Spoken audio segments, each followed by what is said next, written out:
Bismillahirrahmanirrahim. Bismillahirrahmanirrahim. Assalamualaikum warahmatullahi wabarakatuh. Alhamdulillah rabbil alamin, wal 'aqibatu lil muttaqin wa la 'udwana illa 'alal zalimin. Alhamdulillahilladzi manna 'alaina bi ni'matil Islam. Alhamdulillahilladzi manna 'alaina bi ni'mati irsali khairil anam. Wa kana al-ma'sum salawatullahi wa salamuhu 'alaihi. Alhamdulillahi ala kulli halin wa na'udzu billahi ta'ala min hali ahli an-nar.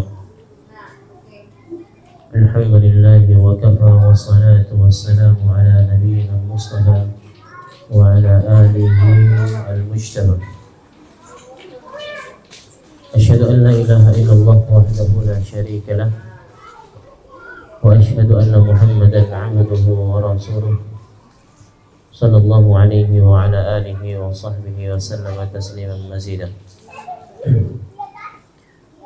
Amma ba'du, Allahumma 'allimna ma yanfa'una wanfa'na bima 'allamtana wa zidna ilma wa arina al-haqqa haqqan warzuqna ittiba'ah wa arina al-batila batilan warzuqna ijtinabah. Para hadirin sekalian yang dirahmati Allah Subhanahu wa taala, insyaallah pada kesempatan yang mulia ini kita akan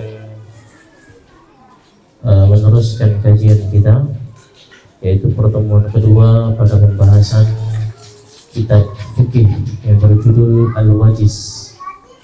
Kitab fikih yang berjudul Al-Wajiz fi Fiqhi Sunnati wal Kitabil Aziz, karya Syekh Abdul Azim Al-Badawi rahimahullahu ta'ala. Kitab ini termasuk kitab rujukan di antara sebagian ulama ketika membahas tentang permasalahan fikih, karena beliau berusaha mengambil di dalam permasalahan-permasalahan yang ada adalah pendapat dari jumhur ulama ataupun pendapat yang terkuat di antara semua pendapat fikih yang ada. Hakikatnya kitab ini cukup tebal. Untuk versi yang bahasa Arabnya pun kurang lebih ada 400 sekian halaman. Untuk versi yang terjemahannya ada sekitar 800 halaman. Namun insyaallah ta'ala kita akan mengkaji ini secara pelan-pelan hingga kitab ini tuntas, dan kita tidak akan runtut kajian kitab Al-Wajiz ini, tidak akan runtut bab per bab, tapi kita akan mengambil bab-bab yang penting yang mana berkaitan langsung, berhubungan langsung dengan kehidupan kita, amaliyah kita 24 jam. Maka insya Allah pada pertemuan yang pertama ini kita tidak akan masuk kepada bab sebagaimana dalam kitabnya, itu Kitabut Taharah, bab tentang bersuci dan jenis-jenis air serta segala hal yang membahasnya, namun kita akan masuk kepada pembahasan Kitabus Shalah, yaitu yang membicarakan tentang perkara salat, rukun-rukun dari salat tersebut, kewajiban dari salat, termasuk diantaranya adalah sunnah rawatib dan jenis-jenis salat dan segala yang lainnya. Akhwatul Islam a'azzani Allah wa iyyakum.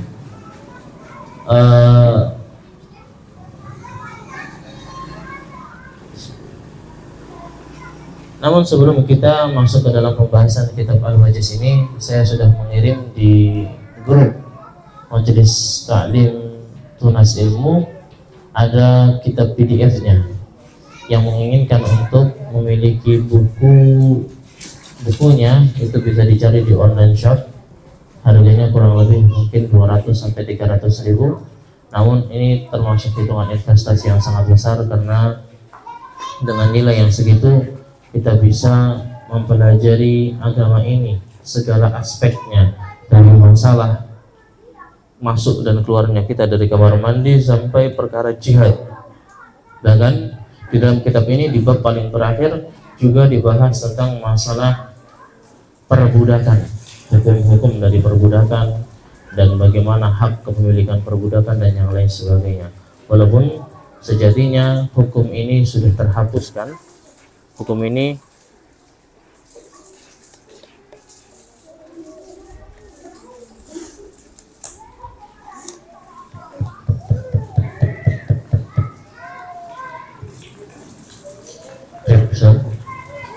walaupun sejatinya buku ini sudah tentang masalah perbudakan ini sudah tidak layak untuk dibahas lagi karena sudah tidak ada. Namun kita tidak tahu ke depannya bagaimana, apakah dunia ini akan tetap tentram atau akan terjadi perkara-perkara yang menyebabkan perbudakan itu muncul kembali lagi di dunia. Baik. Ikhwatal Islam azani Allah wa iyyakum, para hadirin sekalian yang dirahmati Allah Subhanahu wa taala. Insyaallah untuk teknik pengajiannya kita akan taksil, kita akan banyak interaksinya, bertanya jawab di dalamnya. Saya meminta kepada salah satu jemaah kesediaannya. Udah. Kasih naik volumenya, jangan begini.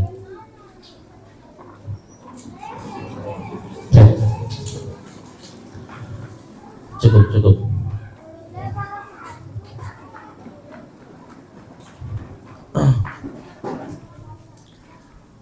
Para hadirin sekalian yang dirahmati Allah Subhanahu wa taala, insyaallah sebelum kita masuk ke dalam pembahasan kitab ini, secara teknis kajian ini insyaallah saya minta kesediaan salah satu jamaah untuk membaca kitabnya, dan insyaallah kita akan menjelaskannya dari kitab terjemahannya. Saya sudah men-share pada grup Tunas Ilmu, yang mungkin belum bergabung bisa bergabung. Di dalam grup itu sudah saya share, mungkin yang afad minta tolong Umi untuk men-share ke umat-umat yang lainnya kitabnya, PDF-nya. Silakan dibuka untuk PDF-nya halaman 103 PDF-nya, atau pada halaman bukunya 130-an.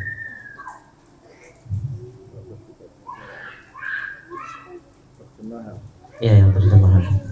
Bab salat, kitab salat. Bab yang membahas tentang perkara salat.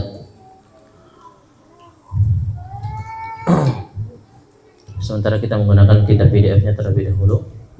Insyaallah yang berkenan ingin memiliki bukunya, sudah ada terjemahannya, dijual juga bebas online shop, kisaran harga 200 sampai 300 ribu. Yang sedikit mewasiatkan kepada para jemaah sekalian tentang bagaimana adab-adab kita di dalam menuntut ilmu syar'i, sebagaimana guru-guru kami terdahulu senantiasa ketika kami ingin mempelajari suatu kitab, suatu cabang keilmuan, kami diwasiatkan dengan wasiat-wasiat adab menuntut ilmu.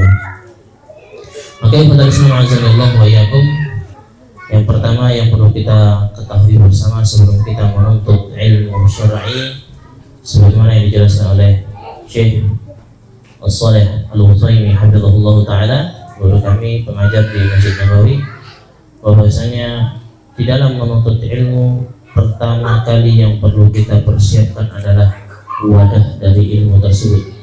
Maka beliau membahasnya dengan bahasa tathhir wi'a'ul ilmi, yaitu membersihkan wadah dari ilmu. Adapun wadah dari ilmu adalah sebagaimana yang disebutkan oleh para ulama, sebagaimana yang disebutkan oleh para ulama, bahwasanya wadah dari ilmu syar'i adalah bahwasanya wadah dari ilmu Allah Subhanahu wa taala, ilmu syar'i adalah hati. Tidak sebagaimana ilmu-ilmu yang lainnya yang kita pahami bahwasanya ilmu itu wadahnya adalah akal, otak, maka ilmu Allah wadahnya adalah di hati. Dan kita sebelum menuntut ilmu, kita diperintahkan untuk membersihkan wadah dari keilmuan itu, yaitu hati. Dibersihkan dari perihal apa? Maka Syekh Shalih Al-Utsaimin menyebutkan bahwasanya hati ini wajib kita bersihkan dari dua perkara. Perkara yang pertama adalah perkara syirik. Maka karena ilmu Allah ini tidak akan singgah, tidak akan menetap di dalam hati seorang hamba yang di dalam hatinya terdapat kesyirikan. Syirik dalam hal ini adalah tidak mengesahkan Allah di dalam peribadatannya. Sebagaimana juga menuntut ilmu ini tidak akan bisa dicapai tujuan kemuliaannya, yaitu kemanfaatannya, apabila di hati kita masih kita adakan apa yang selain dari Allah Subhanahu wa ta'ala. Kita menuntut ilmu syar'i semata-mata karena jah, karena kedudukan, ingin dipandang oleh manusia bahwasanya kita adalah penuntut ilmu. Begitu juga kita menuntut ilmu syar'i karena dalam rangka bukan untuk mengambil manfaat di dalamnya, menghilangkan keburukan, tapi di dalam rangka untuk sekedar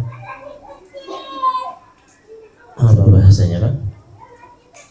Tujuh ngatakan, atau rame-rame.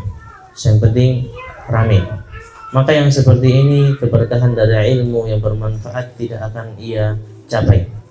Maka nasihat saya kepada diri saya pribadi dan kepada para jamaah sekalian, sebelum kita menuntut ilmu syar'i, kita tengok dulu hati kita. Apakah hati ini sudah betul-betul ikhlas menuntut ilmu semata-mata untuk Allah Subhanahu wa ta'ala? Apakah hati ini sudah bersih sehingga pantas ilmu Allah bersemayam di dalamnya? Kemudian hati ini juga perlu dibersihkan dari perkara-perkara syubhat. Perkara-perkara syubhat, di mana di antara syubhat para penuntut ilmu adalah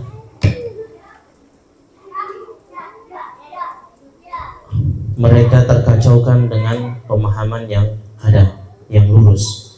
Ketika dijelaskan kepadanya bahwasanya innamal a'malu binniyah, bahwasanya amalan itu bergantung kepada niatnya, maka dia menyandarkan amalan itu hanya pada niatnya saja, yang penting niat saya baik. Padahal tidak seperti itu. Maka syubhat-syubhat yang seperti ini harus kita bersihkan di hati kita. Jangan sampai masih ada dalam hati kita syubhat-syubhat, yang mana syubhat adalah pintu pertama dari kebid'ahan. Mereka para pelaku kebid'ahan biasanya melakukan kebid'ahan, perkara-perkara yang baru di dalam agama ini karena adanya syubhat di hati mereka.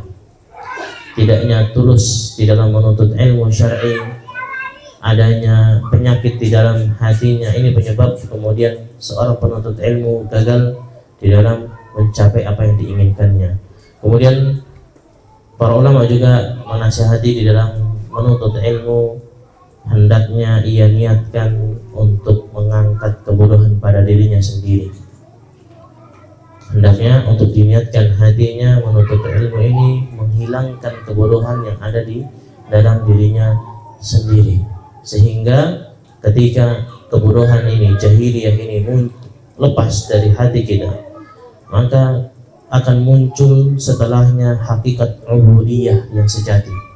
Seseorang menuntut ilmu syar'i, mempelajari tauhid, mempelajari hadis Nabi sallallahu alaihi wasallam di dalam rangka untuk meningkatkan hakikat ubudiyah, kualitas ibadahnya. Apakah ibadah saya sudah betul sesuai dengan tuntunan syariat ataukah belum? Maka itu tujuan utama di dalam menuntut ilmu syar'i. Bukan sebaliknya, ketika seseorang menuntut ilmu syar'i kemudian digunakannya ilmu itu bukan dalam kemanfaatan kepada dirinya, namun untuk menuding saudaranya, maka ini termasuk kesalahan di dalam menuntut ilmu. Ketika kita menuntut ilmu, malah kita gunakan ilmu tersebut untuk menuding saudara-saudara kita, mereka yang belum belajar. Maka ini termasuk niat yang salah di dalam menuntut ilmu. Menuntut ilmu yang paling pertama yang diwasikan oleh para ulama adalah dengan kita niatkan ini di dalam rangka menghilangkan kebodohan pada diri kita pribadi. Kemudian di dalam setelah kemudian kita bisa mengamalkan ilmu ini, kita wasiatkan ilmu ini kepada lingkungan kita, dan yang terutama yang paling dekat adalah keluarga kita. Ini sedikit wasiat sebelum kita menuntut ilmu syar'i. Insyaallah kita akan membaca kitabnya, jadi kita bersolat bisa disimak bersama, kemudian saya akan menjelaskannya. Barakallahu fikum. Silakan buka-bukanya. Kitab as-shalah. Salat fardu ada 5: zuhur, asar, maghrib, isya, dan subuh, sebagaimana yang dijelaskan dalam riwayat berikut ini. An Anas ibni Malik radhiyallahu anhu qala faridat ala nabi sallallahu alaihi wasallam as-salawatu lailata usri ya bihi khamsin summa nakisat hatta ju'ilat khamsa summa nudiya ya Muhammad innahu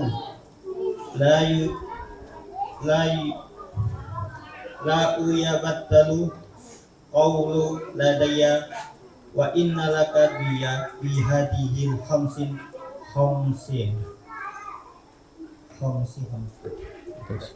Artinya dari Anas bin Malik radhiyallahu anha, ia berkata, nanti setelah ini matikan, yang situ matikan. Telah difardukan atas Nabi Muhammad sallallahu alaihi wasallam pada malam Isra salat sebanyak 50 waktu, kemudian dikurangi hingga menjadi 5 waktu. Kemudian beliau diseru, ya Muhammad, sesungguhnya ketetapan di sisiku tidak bisa diubah, dan untukmu sholat 5 waktu ini sama dengan 50 waktu. Muttafaqun alaih. Hadis ini tentang bagaimana menceritakan keutamaan dari sholat, bahwasanya sholat ini terdiri, sholat yang wajib maksudnya di sini adalah terdiri jadi 5 waktu: subuh, zuhur, asar, maghrib, dan isya. Sebagaimana dalam sebuah hadis ini menceritakan, hadis ini ketika baginda sallallahu alaihi wasallam melakukan perjalanan Isra dan Mi'raj. Isra Mi'raj adalah kisah di mana baginda melakukan perjalanan ke Sidratul Muntaha dari kota Makkah, melakukan perjalanannya ke Al-Quds, ke Palestina. Sampainya di Palestina, kemudian naik ke langit pertama yaitu Baitul A'la, tempat di mana para malaikat berkumpul. Kemudian naik ke langit kedua, ketiga, sehingga bertemu dengan para anbiya terdahulu. Di antaranya bertemu dengan Nabi Musa alaihi salatu wassalam. Dan interaksi yang terjadi di dalam hadis ini adalah interaksi antara Nabi Muhammad SAW dan Nabi Musa, di mana ketika syariat salat ini Allah perintahkan langsung. Ini menunjukkan keutamaan salat, keutamaan amal salat, di mana salat ini satu-satunya perintah Allah yang Allah tidak turunkan melalui perantara Jibril, namun Allah langsung turunkan kepada baginda sallallahu alaihi wasallam. Ketika baginda sallallahu alaihi wasallam telah menerima perintah salat ini yang awalnya adalah 50 kali, 50 waktu di dalam sehari. Di sini para ulama berselisih pendapat tentang apabila salat itu 50 waktu, apakah waktu di jam itu 24 jam atau lebih pembagian waktunya. Hari ini kita pembagian waktu satu hari 24 jam, satu jamnya 60 menit. Apakah kemudian ketika 50 sholat ini berarti sehari tetap 24 jam atau lebih? Di sini para ulama berselisih pandang. Ala kulli hal, pertamanya sholat ini diturunkan syariatnya 50 kali. Ketika Nabi Muhammad SAW turun ke langit kedua, berjumpalah dengan Nabi Musa alaihissalam.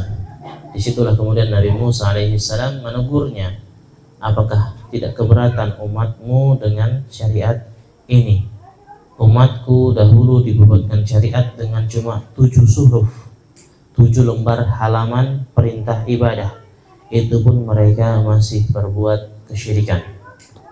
Maka kemudian baginda sallallahu alaihi wasallam naik ke langit ke Sidratul Muntaha untuk meminta keringanan berulang bolak-balik hingga akhirnya syariat ini ditetapkan oleh Allah Jalla Jalaluhu dengan 5 waktu di dalam 24 jam.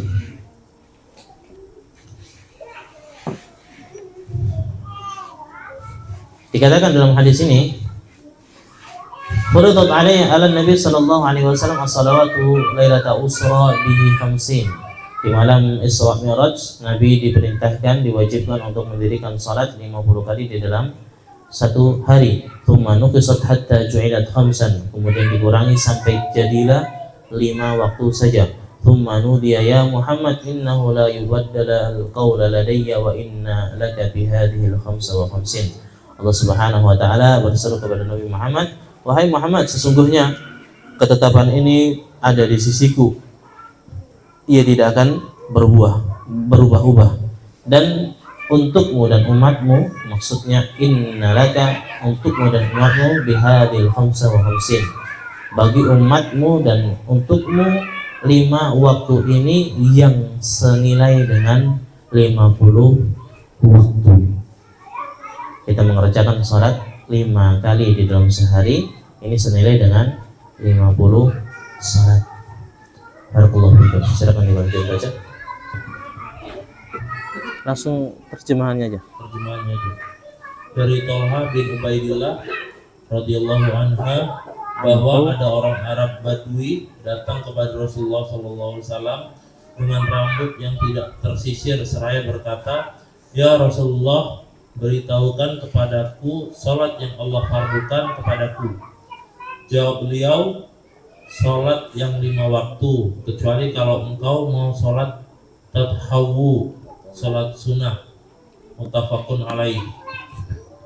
Dalam sebuah hadis yang diriwayatkan dari sahabat Thalhah bin Ubaidillah radhiyallahu taala anhu ya, dibaca nanti anhu bukan anha. Anhu, anna Arabian datang kepada Nabi sallallahu alaihi wasallam, Arabi, seorang Arab Badui, wong desa bahasanya. Ila Rasulillah sallallahu alaihi wasallam sa'ir ras, datang kepada baginda dalam keadaan rambut yang acak-acak. Artinya memang terlihat seperti orang Badui, orang yang desa. Faqala ya Rasulullah, dia berkata, wahai baginda sallallahu alaihi wasallam, wahai utusan Allah, akhbirni, kabarkanlah kepadaku, madza faradallahu alayya minas shalah, apa yang Allah wajibkan kepadaku dari perintah salat yang engkau kumpul-kumpulkan. Faqala as-salawatul khamsa illa an tatawwa'a syai'an, yaitu salat 5 waktu itu wajib, cukup 5 waktu saja, kecuali engkau ingin mengerjakan sunnah-sunnahnya. Lanjut. Kedudukan salat dalam Islam. Dari Abdullah bin Umar radhiyallahu anhu bahwa Rasulullah SAW bersabda, Islam dibangun di atas 5 perkara. Pertama, bersaksi bahwa tiada Allah yang patut diibadahi kecuali Allah dan bahwa Muhammad adalah Rasulullah. Kedua, menegakkan sholat. Ketiga, mengeluarkan zakat. Keempat, menunaikan ibadah haji. Dan kelima, puasa di bulan Ramadan.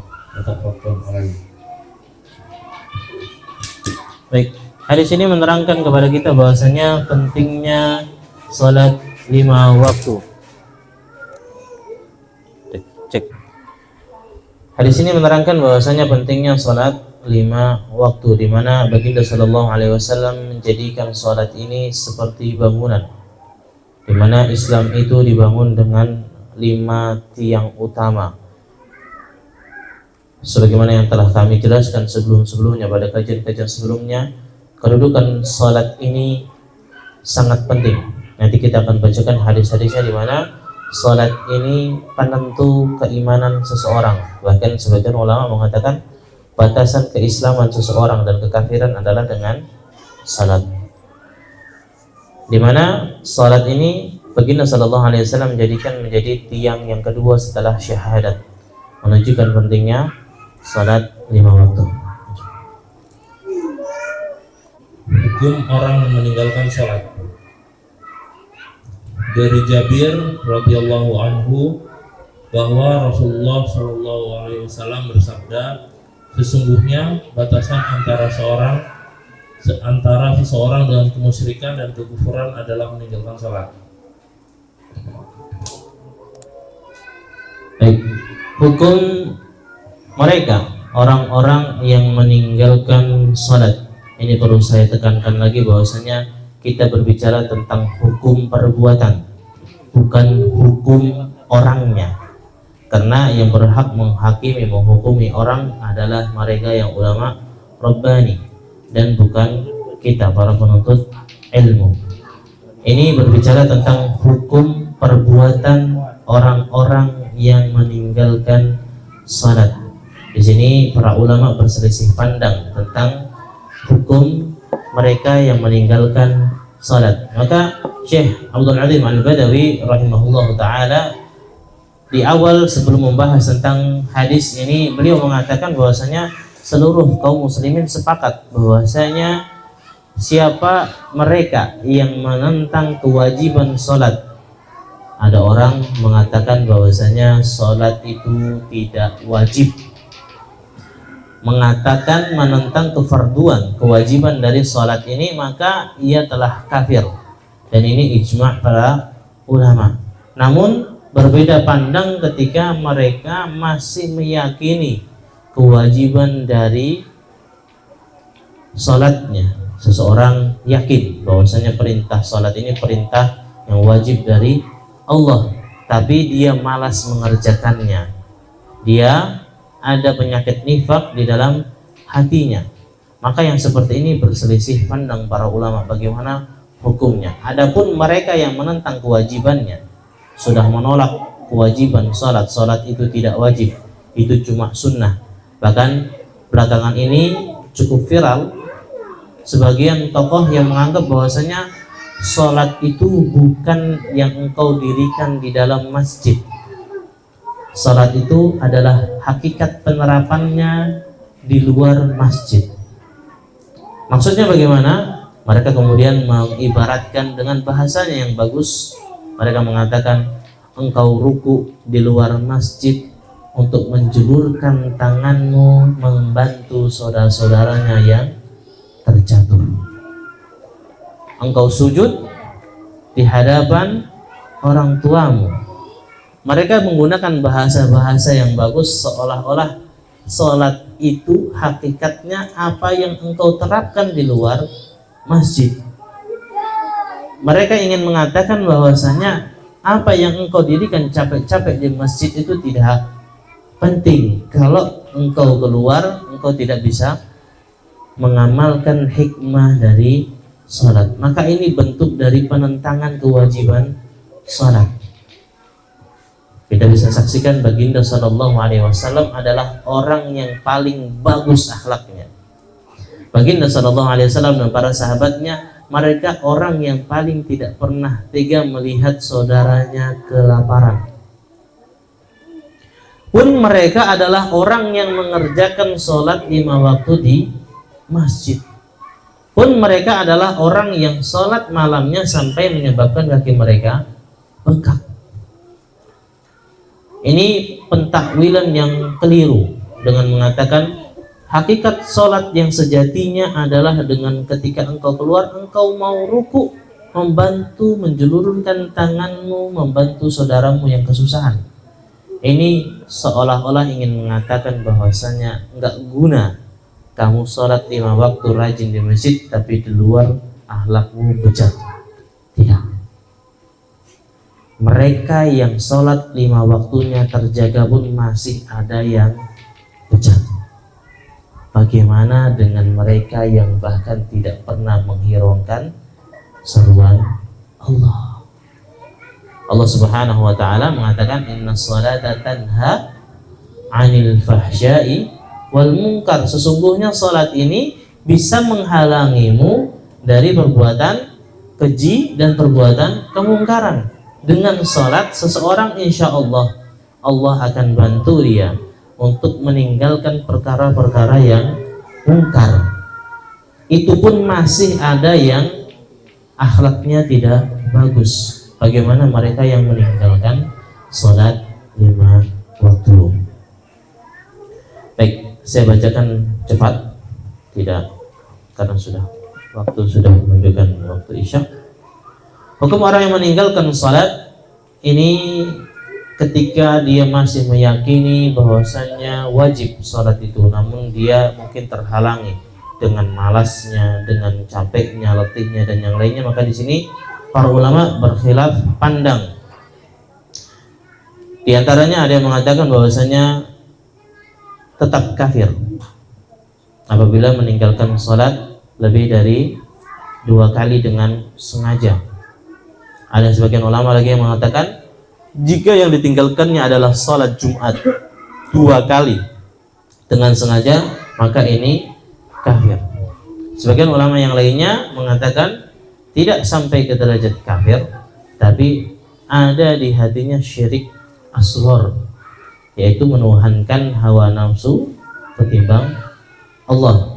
Ini syirik asghar, ya, katakan sebagian ulama. Sebagian yang lainnya mengatakan di hatinya ada penyakit zindik dan nifak.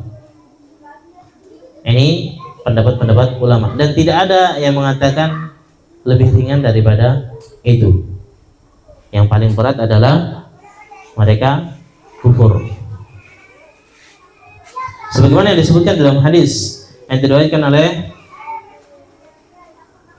sahabat Jabir bin Abdullah radhiyallahu taala anhu, bahwasanya Nabi sallallahu alaihi wasallam bersabda, sesungguhnya antara seseorang dan kekufuran dan kesyirikan, batasan seseorang sehingga dia bisa kufur dan jatuh ke dalam kesyirikan adalah salatnya.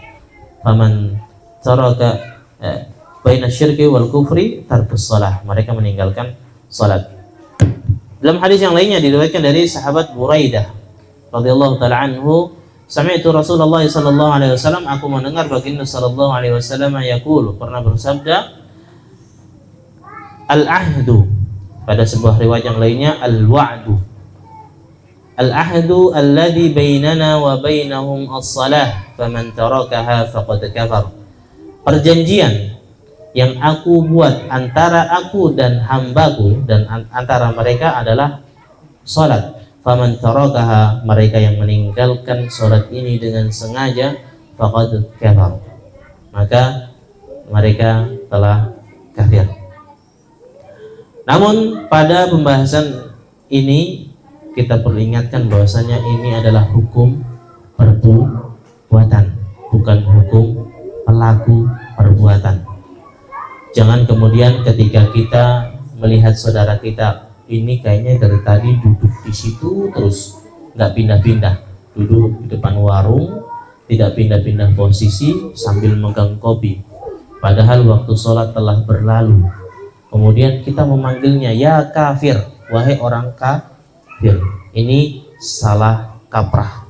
Kita mempelajari untuk mengambil hikmahnya bahwasanya ini hukum perbuatan. Perbuatan yang seperti ini bisa menjatuhkan seseorang kepada kufuran, namun orang tersebut belum tentu dihukumi dengan kafir. Seperti tadi, para ulama sendiri berselisih pandang tentang kekafiran mereka yang meninggalkan salat, namun semuanya sepakat bahwasanya mereka yang meragukan kewajiban salat, mengatakan salat ini tidak wajib, maka dia jelas telah kafir. Baik, ikhwatal Islam azanillahu wa iyyakum. Kita lanjutkan sedikit.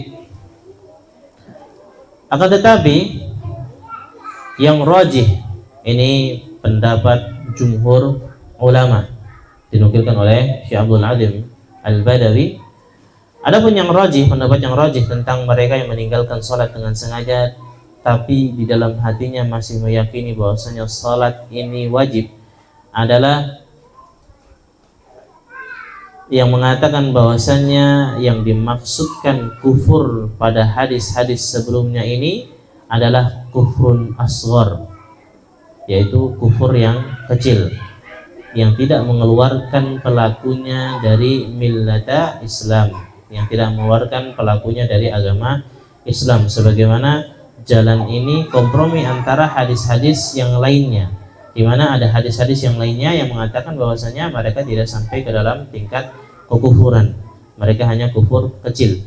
Kenapa disebut kufur kecil? Tadi saya sebutkan alasannya. Para ulama mengatakan ini kufur kecil karena mereka menuhankan hawa nafsunya, entah lelahnya, entah malasnya, sehingga ia meninggalkan salat 5 waktu. Ini jadi kufur yang kecil, sebagaimana dalam sebuah hadis yang diriwayatkan dari Ubadah bin Samit radhiyallahu taala anhu, sami'tu Rasulullah sallallahu alaihi wasallam yaqulu 5 salawatin katabahunna Allah 'ala al-'abdi man jaa'a bihinna lam yudayyi' minhunna syai'an istighfafan bihaqqihinna kana lahu 'inda Allahi 'ahdun ay yudkhilahul jannah wa man lam ya'ti bihinna falaysa lahu 'inda Allahi 'ahdun in syaa'a 'adzabahu wa in syaa'a ghafara lahu. Dari Ubadah bin Samit, aku pernah mendengar baginda sallallahu alaihi wasallam bersabda, 5 waktu salat Allah wajibkan kepada hamba, kepada manusia. Man jaa'a bihinna, siapa yang mengerjakan kelimanya, lam yudayyi' bihaqqihinna istighfafan bihaqqihinna, yang siapa yang mengerjakan kelimanya tanpa ada rasa di hatinya meremehkan tentang kewajiban salat ini, kana lahu 'indallahi 'ahdun, maka baginya perjanjian yang Allah buat di sisinya, ayyudkhilahul jannah, yaitu Allah memasukkannya ke dalam surga. Siapa yang mengerjakan 5 waktu senang hati, sukacita tanpa ada rasa keberatan, maka Allah jaminkan baginya surga. Wa man lam ya'ti bihinna, siapa yang tidak mengerjakan perintah ini, falaysa lahu 'indallahi 'ahdun, maka tidak ada baginya perjanjian ini. Insya adzaba, ini kuncinya. Kunci pada hadis ini bahwasanya ini bukan kufur yang mengeluarkan dari keislaman. Insya adzaba, jika Allah berkehendak maka Allah akan mengazabnya. Insya ghafara lahu, apabila Allah berkehendak maka Allah akan mengampuni dosanya. Artinya di bawah tahta masyiatillah, di bawah kehendak Allah. Apabila Allah mengampuni